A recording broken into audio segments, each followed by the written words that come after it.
Kaya mga tahimik na din ako.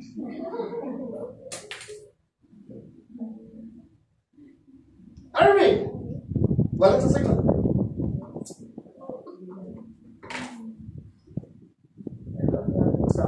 It's difficult for us to laugh the second time we hear a joke. If you knew the joke and it will be delivered to you, you will not laugh. Why? Because you knew it already. The same sin, the same trap has been used to you by the devil. You know the outcome.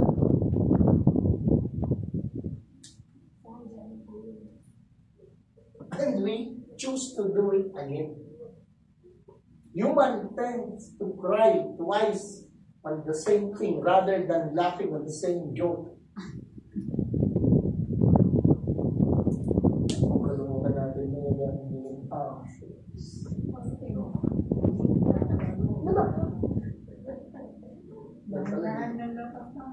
Ala na, na-release na. Well, the intention is to glorify God in your life. Amen. Not to condemn everyone. Amen? That is why, that is why you are better than who you are 2012.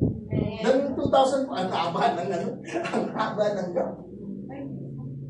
O, kasapay tayo. That is why you are better than 2019. You are better today than 5 years ago. Why? Because God is teaching us something. Because you have accepted the things that God is teaching us.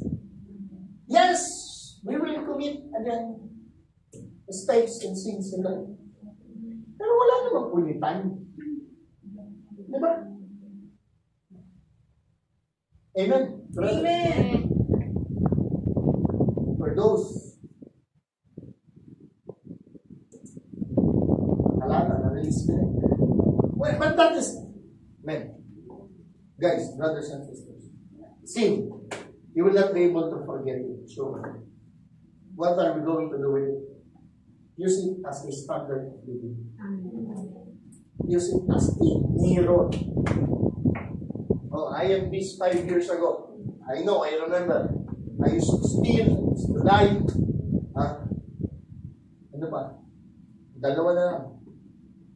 I used to steal and lie. Should I do it again? I'm better than God. I can hear God better now than 5 years ago. I surrendered my life. Ano mo yun? Parang yung sinusurrender mo aspeto ng buhay mo kay Lord. But if you have just surrendered it all to God one time, it's done.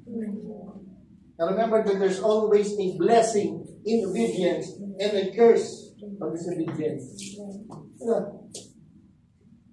Remember, because we all knew what we have done before. Have I done this before? Yes.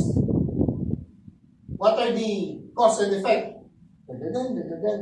Should I do it again? Siyempre hindi. Alam naman sagot, yes. Remember, that sin will take you further than you think. It will make you stay longer than you planned. And it will